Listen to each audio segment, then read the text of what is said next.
चलिए, तो आज हम देखते हैं डिस्टेंस ऑफ क्लोजेस्ट अप्रोच। तो रदरफोर्ड मॉडल जो था उसमें रदरफोर्ड ने कुछ इस तरह से बनाया था एटम का स्ट्रक्चर कि यहाँ पे एक पाथ है जिस पर इलेक्ट्रॉन रिवॉल्व करता है और बीच में एक छोटा सा न्यूक्लियस होता है जिसकी रेंज लगभग 10⁻⁻14 मीटर टू 10⁻⁻15 मीटर होती है। ओके, बहुत ही छोटा न्यूक्लियस है और सारा का सारा मास उसने माना कि यहीं पे कंसेंट्रेटेड है।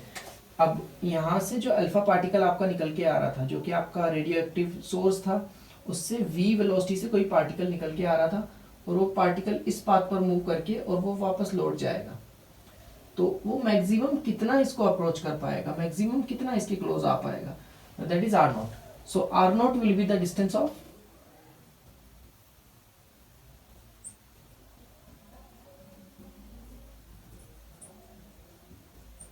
Are naught will be the distance of closest approach. तो इसको कैसे फाइंड करेंगे अपन? just we are going to apply mechanical energy conservation to find the distance of closest approach। बहुत ही अच्छे से हमें पता है कि जब ये थोरियम सोर्स से अल्फा पार्टिकल निकला तो उसकी वेलोसिटी है v, तो उसके पास ओनली काइनेटिक एनर्जी है जो कि है 12mv²। Okay, and we know that v, ये भी हमें पता है कि ये v कितना है। अब वो टोटल काइनेटिक एनर्जी जब वो रास्ते में चल रहा होगा, यहाँ पे जब वो इस साइड में मूव कर रहा होगा, तो क्योंकि इस पर भी पॉजिटिव चार्ज है और इस पर भी पॉजिटिव चार्ज है, जो कि कितना होगा z टाइम्स e, जितने नंबर ऑफ प्रोटॉन्स इसमें होंगे multiplied by total number of protons. So z charge इस पर होगा और 2e चार्ज इस पर होगा। इस पर कितना चार्ज होगा? प्लस का 2e, which is the charge of helium nucleus. There is a positive charge in the alpha particle and positive charge in the nucleus. So positive repel each other. तो जब वो रास्ते में चल रहा होगा तो उसके ऊपर इस डायरेक्शन में, अपोजिट डायरेक्शन में एक रिटार्डिंग फोर्स लगेगा जो कि इस डायरेक्शन में एक एक्सेलरेशन प्रोड्यूस कर देगा।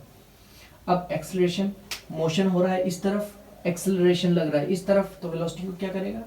डिक्रीज करेगा। जैसे हम कोई चीज उछालते हैं तो ग्रेविटेशन फोर्स लगता है नीचे, ग्रेविटेशनल एक्सेलरेशन लगता है नीचे, तो मोशन हो रहा है ऊपर, तो वेलोसिटी को क्या करेगा? डिक्रीज करेगा। एक टाइम ऐसा आएगा कि वो रुक जाएगा और फिर वापस वो नीचे आना स्टार्ट हो जाएगा।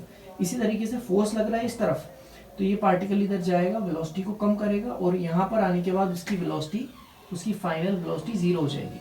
तो यहाँ पर जो इसकी टोटल काइनेटिक एनर्जी है वो काय में कन्वर्ट हो जाएगी? इलेक्ट्रोस्टैटिक पोटेंशियल एनर्जी के अंदर। और इलेक्ट्रोस्टैटिक पोटेंशियल एनर्जी हमें अच्छी तरह पता है। इलेक्ट्रोस्टैटिक पोटेंशियल एनर्जी होती है K Q1 Q2 over R।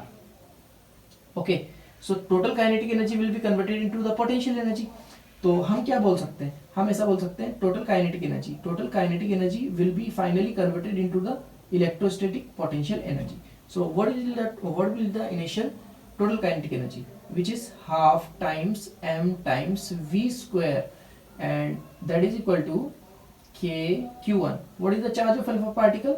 That is 2e. And what is the charge of this nucleus? That is z times e and divided by the distance between these two charges, which is r0. Okay, so we have to find this r0. So just cross multiplying, so r0 will be 2 इधर जाएगा and 2 multiply by 2 will be 4k z e² divided by m v². This is the formula of distance of closest approach.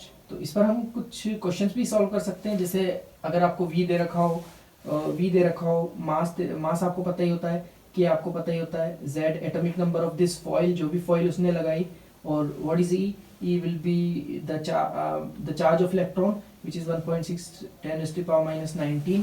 इसका square कर देंगे, सारी values हम डालेंगे तो distance of closest approach निकल के आ जाएगी।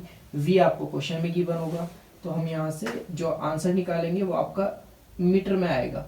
अगर सारी चीज़ें आप SI यूनिट्स के अंदर रखेंगे तो आपका आंसर मीटर में आ जाएगा।